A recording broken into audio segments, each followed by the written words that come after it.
तो क्या हरियाणा में फिर से विधानसभा के चुनाव होने वाले हैं? हरियाणा में सरकार तो बन गई, भारतीय जनता पार्टी ने अच्छे खासे आंकड़े भी लेके आए हैं, लेकिन आखिरकार दोबारा हरियाणा में चुनाव की बात क्यों कही जा रही है? और हरियाणा में अगर दोबारा चुनाव होंगे तो क्या इस बार का चुनाव बीजेपी के लिए कांटे की टक्कर भरा और साबित हो जाएगा? और क्या वाकई हरियाणा चुनाव के जो नतीजे आए, उन नतीजों के बाद से विपक्षी पार्टी के नेता, बड़े बड़े राजनीतिक विश्लेषक ये मान रहे थे कि ये नतीजे निष्पक्ष नहीं हैं, इन नतीजों में धांधली हुई है, क्योंकि जो हाल हरियाणा का था, आंख बंद करके कांग्रेस ये कह रही थी कि साहब हम सरकार बना रहे हैं, लेकिन जब आंकड़े आते आते और स्थिति पलट गई तो कांग्रेस पार्टी के अच्छे अच्छे नेता अपना माथा पकड़कर बैठ गए और उन्हें समझ नहीं आ रहा था कि आखिरकार ऐसा कैसे हो गया। तो ऐसे में जो बड़ी खबर एक बार फिर निकलकर सामने आई है, वहीं हम बात कर ले भारतीय जनता पार्टी में सीएम चेहरे को लेकर भी बवाल है, सस्पेंस है, पार्टी नहीं तय कर पा रही। हालांकि ये कहा जरूर जा रहा है कि नायब सिंह सैनी ही सीएम पद पर बने रहेंगे, लेकिन अनिल विज का क्या होगा, राव इंद्रजीत का क्या होगा? तो ये बड़े बड़े चेहरे हैं जिन पर आगे भी हम लगातार बात कर रहे हैं। लगातार हम अपने चैनल पर इन मुद्दों से जुड़ी तमाम जानकारियां साझा कर रहे हैं, जो जो अपडेट आ रहा है। और एक बड़ा अपडेट जो हमारे पास सामने आया है, हरियाणा में अगर दोबारा विधानसभा चुनाव हो रहे हैं तो क्या फिर से कांग्रेस की सरकार बन सकती है? इस मुद्दे पर हमारे साथ बातचीत करने के लिए मौजूद हैं हमारे खास सहयोगी अमन सर। सर बहुत बहुत स्वागत है इस प्रोग्राम में आपका। सर बहुत बड़ी बात ये देखा जा रहा है कि हरियाणा में तैयारी हो रही है, बीजेपी सीएम चेहरे को जो है वो शपथ दिलवाने वाली है, शपथ समारोह की तैयारी हो रही है, बीजेपी अपना जश्न मना रही है। लेकिन इन सबके बीच में इस खबर का सामने आना कि हरियाणा में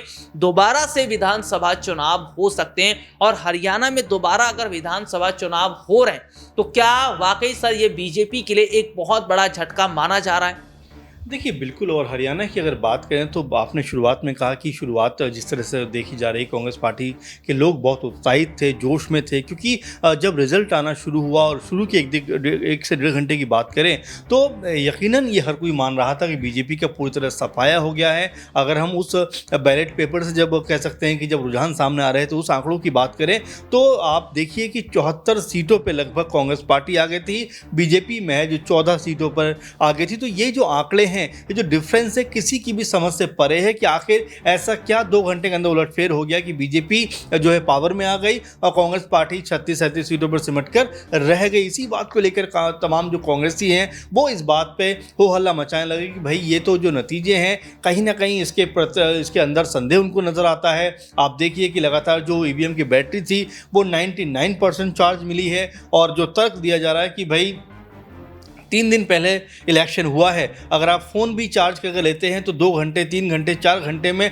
उसकी बैटरी भी 10-15% डाउन हो जाती है। ये तो ईवीएम है, तो ऐसे में 99% चार्ज ये कैसे रह सकती है? इसको लेकर लगातार जो कांग्रेसी खेमा है इस पर कह सकते हैं कि तमाम तरह के सवाल पूछ रहा है। वहीं 9 तारीख को ये बात कही गई कि भाई ऐसी 7 सीटें हैं जहाँ पर पूरी तरह से उनको संतुष्टि नहीं है और इसी को लेकर ज्ञापन सौंपा गया। लेकिन कल चूँकि इसको लेकर कम से कम 13 सीटों पर और हुई है कि वहां पर भी कांग्रेस पार्टी को संदेह है कि जो प्रक्रिया होनी चाहिए वो वहां पर नहीं हुई है, यानी कि अनियमितता बढ़ती गई है। इसको लेकर कांग्रेस पार्टी ने टोटल 13 और 7 20 सीटों के ऊपर यह दावा किया है कि यहां पर उनकी पार्टी चुनाव जीत सकती थी, लेकिन कुछ ना कुछ ऐसी खामी रही, चाहे वो तकनीकी आधार पर कहा जाए या फिर कुछ और आधार पर कहा जाए, वहां पर कांग्रेस पार्टी को जानबूझकर हराया गया है। आप देखिए कि एक एक चीज के एक एक सीट के ऊपर अगर हम देखें तो कांग्रेस पार्टी ने फाइट की है। आप देखिए कि जिस तरह का माहौल हरियाणा के अंदर बनता हुआ नजर आया, जिसमें राहुल गांधी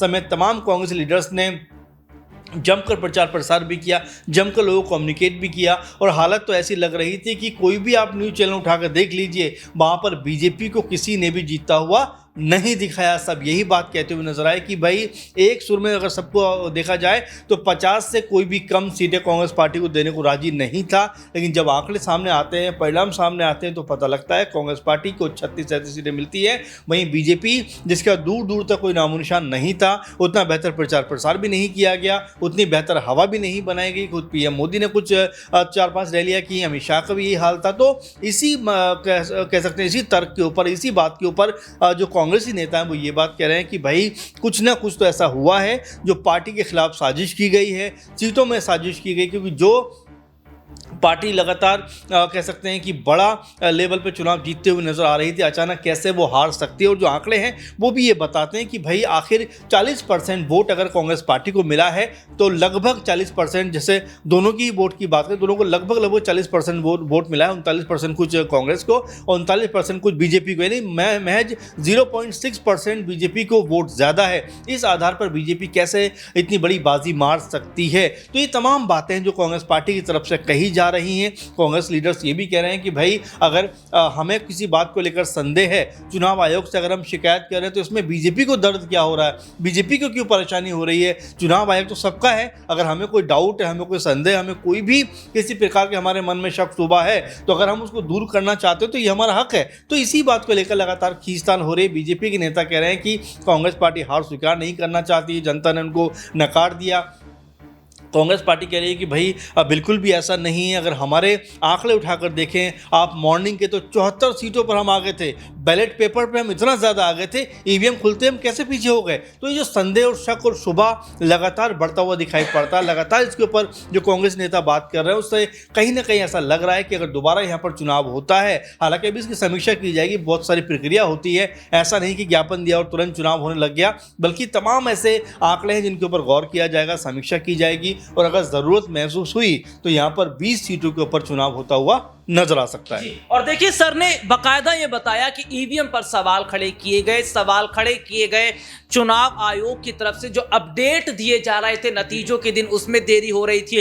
कांग्रेस पार्टी ने इसमें बड़ी धांधली की बात की। मैं अगर बात करूं तो योगेंद्र यादव, जिनका बड़ा बयान सामने आया, जिन्होंने भी ये कहा कि कहीं ना कहीं इसमें बड़ी चूक तो है, और तमाम राजनीतिक विश्लेषक ये मान रहे हैं कि कुछ ना कुछ तो खेल जरूर हुआ है। और क्या वाकई इसमें कुछ ऐसा हुआ है? मैं अपने दर्शकों को जरा सुनवा देता हूं कि पवन खेड़ा क्या कह रहे हैं ईवीएम को लेकर, और फिर कांग्रेस पार्टी प्रवक्ता सुप्रिया सुनील क्या कह रही हैं। देख, आज केसी वेणुगोपाल जी, अशोक गहलोत जी, अजय माकन जी, चौधरी भूपेंद्र सिंह हुड्डा जी, जयराम रमेश जी, उदय भान जी और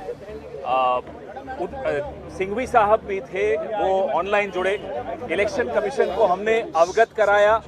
करीब 20 शिकायतें जो हमारे पास आई हैं, उनमें से 7 लिखित शिकायतें जो अभी आई हैं 7 कॉन्स्टिट्यूएंसीज से, जिसमें बैटरीज का खास तौर पे जो 99% बैटरीज दिखा रही थी काउंटिंग के दिन, और बाकी मशीनें जो सामान्य थी वो 60-70% दिखा रही थी। उससे हमने चुनाव आयोग को अवगत कराया और चुनाव आयोग ने हमें ये आश्वासन दिया है, क्योंकि माकन जी ने और सिंघवी साहब ने एक मांग रखी कि वो तमाम मशीनें जिनके बारे में आज जिक्र किया है, शिकायत की है, उन मशीनों को सील कर दिया जाए, सिक्योर कर दिया जाए जब तक इसकी जांच पूरी नहीं हो जाती। हमने चुनाव आयोग को ये भी कहा कि अगले 48 घंटे में हम बाकी शिकायतें जो हमारी एकत्रित हो रही हैं, हरियाणा प्रदेश कांग्रेस कमेटी के अध्यक्ष उदय भान जी इकट्ठी कर रहे हैं, वो तमाम शिकायतें भी हम अगले 48 घंटे में उपलब्ध करा देंगे चुनाव आयोग को। और उसके बाद वो सारी मशीनें सिक्योर कर दी जानी चाहिए ताकि उससे कोई छेड़ाछाड़ी न हो सके जब तक जांच पूरी नहीं हो जाती। और कोई सवाल? चुनाव आयोग ने हमें आश्वासन दिया है कि वो इस पूरे मामले को देखेंगे और उसका जवाब हमें लिखित में हर बिंदु का, हर कॉन्स्टिट्यूएंसी का अपने रिटर्निंग ऑफिसर से सलाह करके हमें वो जवाब देंगे। सर, इलेक्शन कमीशन ने एक लेटर भी लिखा था कांग्रेस प्रेसिडेंट को, जिसमें उन्होंने कहा है कि 20 विधानसभाओं से शिकायतें आई हैं, 7 से पूरे दस्तावेज आए हैं और वो दस्तावेज अभी हम आपके सामने आपको जारी भी करने वाले हैं, जिसमें करनाल है, डबवाली है, रेवाड़ी है, पानीपत सिटी है, होडल है, कालका है और नारनौल है। ये तो जो लिखित जो दस्तावेजों के साथ जो हमने दिए दस्तावेज हैं हम वहाँ दे चुके हैं, लेकिन अभी 13 और हैं जो शिकायतें आ रही हैं, और वो भी हम अगले 48 घंटे में दे देंगे। इससे पहले छत्तीसगढ़ का भी पूरा मसला जो राजनांदगांव है, अलग कॉन्स्टिट्यूएंसीज हैं, वो भी इसी तरह की कंप्लेंट्स थी, उसका भी हमने इन्हें फिर से स्मरण कराया। मैं जानती हूं कि आप में से बहुत सारे लोग हरियाणा के नतीजों से परेशान हैं, बहुत सारे लोग बहुत सारी बातें करेंगे।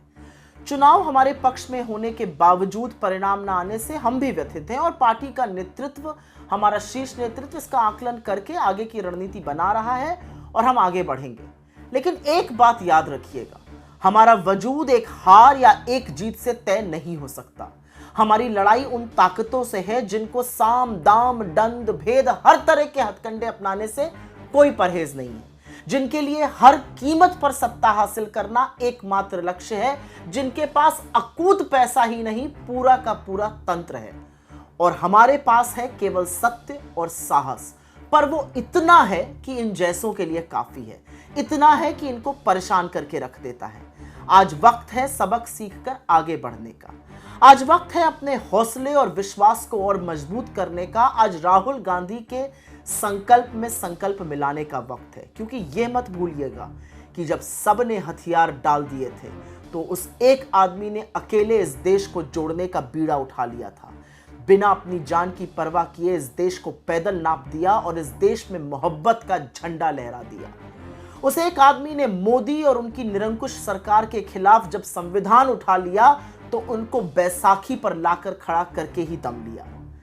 सफलता ना मिलना जरूर दुखी करता है, लेकिन यह याद रखिएगा कि आप अभिमन्यु नहीं अर्जुन हैं और इस सरकार के चक्रव्यूह को तोड़कर ही हम दम लेंगे। एक बार जरूर सोचिएगा, आप राहुल के साथ क्यों खड़े हैं? सिर्फ इसलिए क्योंकि आपको विश्वास है कि यह बंदा डरता नहीं है, यह आंख में आंख डालकर ललकारता है, यह अजनबियों को, गरीबों को, समाज की अंतिम पायदान पे खड़े हर उस व्यक्ति को गले लगाकर इज्जत देता है जिसको कोई पूछता भी नहीं है।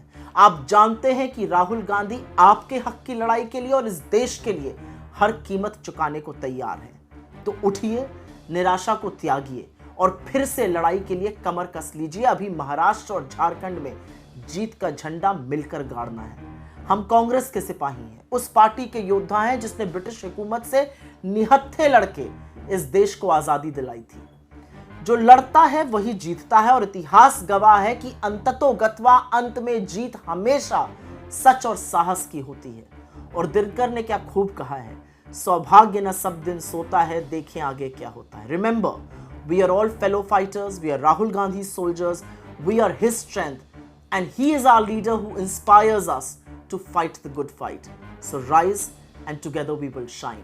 निराशा को छोड़िए और फिर से लड़ने का मन बना लीजिए, कमर कस लीजिए, क्योंकि जीत अंत में हमारी और आपकी। ये दोनों रिपोर्ट आपने देख ली जिसमें विस्तार से हमने अपने दर्शकों को दिखाया। और मेरा सबसे बड़ा सवाल सर ये रहेगा, हरियाणा में अगर दोबारा चुनाव हैं तो कितने % चांस हम इस बात को लेकर माने या देखें कि सरकार कांग्रेस की दोबारा बन सकती है और इनका ही इस बार मुख्यमंत्री बनना तय है? देखिए, बिल्कुल, और जाहिर बात है जिन 20 सीटों के ऊपर चुनाव होने की बात कही जा रही है, जिनके ऊपर जो अनियमितता की बात हो रही है, वो 20 सीटों का अगर जिक्र करूं तो इसमें नारनौल एक सीट है, करनाल एक सीट है, डबवाली एक सीट है, रेवाड़ी है, होडल है, कालका है, पानीपत सिटी है, इंद्री है, बड़खल है, फरीदाबाद NIT है, नलवा है, रनिया है, पटौदी जो ऐसी सीट है वो है, पलवल है, बल्लभगढ़ है, बरवाला है, ऊंच कला है, घरौंदा है, कोसाली है और बादशाहपुर है। तो ये तमाम सीटें जहाँ पर कांग्रेस पार्टी लगातार ये बात कह रही है कि भाई यहाँ पर जो अनियमितता बढ़ती गई है उसको अब बताना पड़ेगा कि आखिर कहाँ कमी रह गई। और देखिए, EVM को लेकर लगातार बात पहले भी उठती रही है, क्योंकि चुनाव आयोग ने बार बार सफाई पेश की है कि ऐसा कुछ नहीं है, धांधली की संभावना इसमें ना के बराबर है और ऐसा नहीं हो सकता, जिस आधार पर लगातार कहा जाता है। क्योंकि तर्क ये भी दिया जाता है कि भाई जिन जगहों पर कांग्रेस पार्टी चुनाव जीत जाती है वहाँ पर EVM को लेकर कुछ नहीं कहा जाता, लेकिन जहाँ पर हार जाती है वहाँ पर EVM के ऊपर सवाल उठाए जाते हैं। ये बीजेपी की तरफ से बारंबार कहा गया है। लेकिन देखिए, एक तर्क ये भी है कि जब कांग्रेस पार्टी चुनाव जीता करती थी तो उसमें बीजेपी के तमाम सारे लोग थे, वो भी यही बात कहा करते थे कि भाई EVM में कोई धांधलेबाजी हो रही है। तो ये कोई नई बात नहीं है। लेकिन कांग्रेस पार्टी ने जिस आधार पे, अब जो तकनीकी आधार पर जो बात कही है कि भाई 99% अगर ईवीएम चार्ज मिली है, ईवीएम के अंदर अगर 99% बैटरी है, तो आखिर 3-4 दिन के बाद भी इतनी मजबूत बैटरी है कि आखिर उसमें 1% घटता है, यानी 99% घटता है। और यही बात बारंबार कांग्रेस के जो प्रवक्ता वो भी कह रहे हैं कि भाई अगर मैं फ़ोन की बैटरी सुबह चार्ज करता हूँ और अगर 2 घंटे के बाद देखता हूँ तो 10-5% तो वैसे ही कम हो जाती है। तो कुल मिलाकर स्थिति जो ये बन रही है कि भाई क्या ईवीएम के साथ में कोई बड़ा खेल हुआ है, क्या ईवीएम के साथ में कोई बड़ी कह सकते हैं साजिश रची गई है, और क्या वोटों की भी लगातार इसमें बात कही जा रही है कि भाई पहले 61% वोटिंग बताई गई, फिर 66% या 67% बताई गई। तो ये जो आंकड़े हैं ये भी अपने आप में मेल नहीं खा रहे हैं। तो तमाम ऐसी चीज़ें जो निकल कर सामने आ रही हैं। और देखिए, आपने कहा कि जिन 20 सीटों के ऊपर चुनाव होगा उसकी स्थिति क्या बनती हुई नजर आएगी। देखिए, अगर ऐसा होता है तो यहाँ बीजेपी जरूर दबाव में आएगी, क्योंकि बीजेपी के पास बहुमत से महज जो 3-4 सीटें ज़्यादा हैं। अगर ऐसे में दोबारा चुनाव होता है, कांग्रेस पार्टी 10 सीटें भी निकाल लेती है।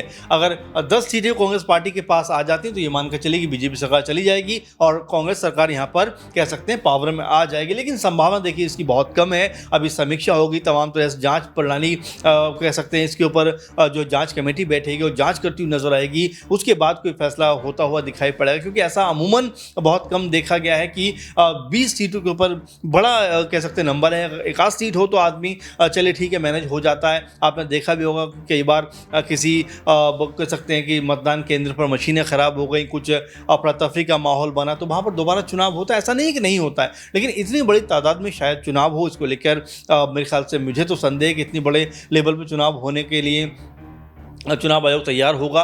तो ये मिला जुला कर जो स्थिति बन रही है वो इसीलिए बन रही है कि भाई चुनाव आयोग ने जिस तरह की बातें कही और जो बैटरी का पूरा खेल सामने आया, ये कहीं ना कहीं कांग्रेस जो नेता हैं वो यही कहते हुए दिखाई पड़ रहे हैं कि भाई हमारी शिद्दत में, हमारी मेहनत में कोई कमी नहीं रही, लेकिन जिस तरह से तकनीकी आधार पर चीज़ें सामने आई हैं उसकी वजह से हम हारे हैं। जो अनियमितता आई, आपने शुरुआत में भी कहा एक बात कि भाई धीमे धीमे कहीं ना कहीं अपलोड हो रहे थे रिजल्ट जो थे, ये भी कहीं ना कहीं संदेह के घेरे में कि आखिर चुनाव आयोग ने इतनी धीमी प्रक्रिया क्यों की। तो ये तमाम चीज़ें, चाहे पवन खेड़ा की बात करें, हम चाहें बाकी नेताओं की बात करें कांग्रेस की पार्टी के, वो यही बात कह रहे हैं कि भाई आखिर कोई बड़ा खेल यहाँ पर होता हुआ नजर आया है, नहीं तो हम इतनी बड़ी हार नहीं झेलते। हम सत्ता में आते और 50 से भी ज़्यादा सीटें लेकर आते, लेकिन यहाँ पर कोई ना कोई बड़ा खेल होता हुआ दिखाई पड़ा है जी। और देखिए, बाकायदा सर ने सीटों का जिक्र भी किया और ये भी बता दिया कि इतनी जल्दी संभावना नहीं है हरियाणा में विधानसभा चुनाव की, लेकिन